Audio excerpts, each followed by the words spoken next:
tell you the answers. Okay, so I'm going to ask quite a rude question here, and please don't take it personally.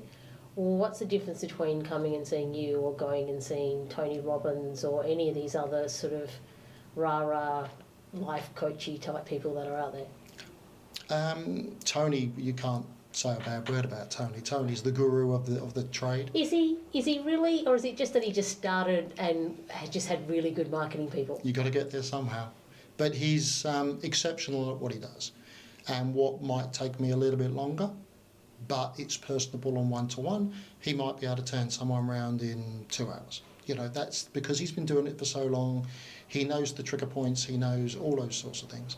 But when you go to see Tony, one, you can't afford to see him one-to-one. One-to-one is quite expensive, yes. But you go and see his show, there's a lot of razzmatazz, there's a lot of high energy, and it's amazing. I've seen it, I've watched it, I know friends like yourself who've been. Yeah. But you're trying to get your story to relate to 1% of what that person who's speaking is. Yeah, when I went and saw Tony, I actually went with one of my brothers, and we both came out going, in my next life, I want to be the music producer for Tony's shows, because it's like the DJ sets they were doing were sensational. Yeah, it was... It's to keep that vibration up. It's that rah-rah Robbins, it was amazing. But, you know, he will be able to help people massively. I mean, he knows what he's talking about, the guy. And he wrote the book.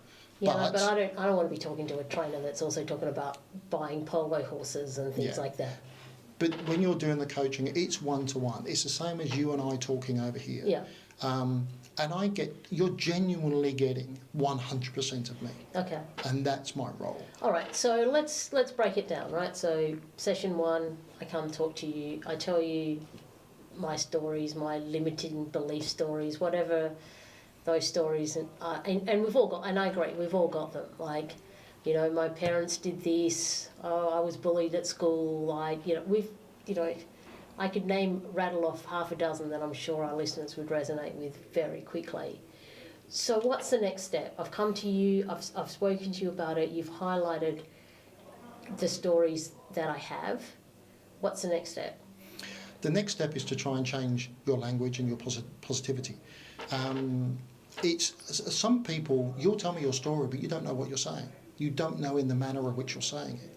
You don't, and it's the way that you're portraying yourself is how your words are your actions and your belief. Now, my idea is to try and break that down into what you're saying, improving your self-talk, actually being aware of what you're saying, aware of what your mind state is, and constantly keeping in that time where you get to be accountable for yourself. So you're learning new mechanisms and new ways and new formats and tools to be able to just keep yourself accountable and moving forward. Oh, I can hear myself saying that. I shouldn't be saying that. I need to be doing this. And that comes over a period of time of working with somebody. You know, everything that you, as you just said, you're conditioned from the ages of 0 to 7 of everything that your father's values, your mother's values, what you do in the house, how you eat, what foods you eat. And if your mother had told you, you know, all millionaires are greedy bastards or whatever it would be at that age, you will carry that thought on that I don't want to be a millionaire because they're greedy. But you don't know that you've carried those things on. So it's a matter of trying to break down these limiting beliefs that you've created for yourself, building up on all the values that you do have that you forget. It's so easy to talk about I can't. No one ever talks about I can. And it's a matter of bringing those to the fore.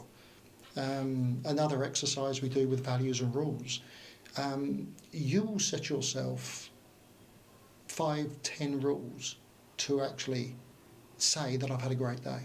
I've got to have a great day, I've got to have done A, B, C, D, E, F, G. But then to have a bad day, someone's cut you up on the road to work in the morning and your whole day is shit from the rest of it. Yeah. And you keep that mentality.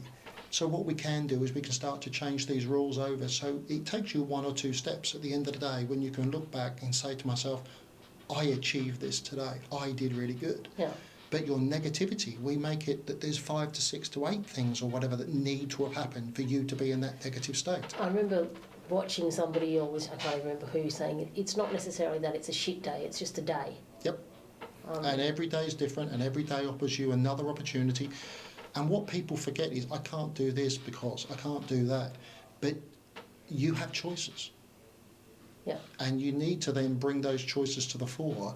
And I need to give you a platform of where we can make those baby steps to keep you moving each session, each meeting, each week, to move forward. And then by the end of that week, I've set you some goals by next week, but you're paying for the service. You're not going to want to disappoint me, and you're not going to want to come to the meeting the following week knowing that you haven't done your homework.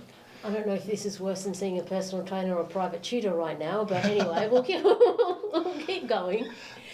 Okay, so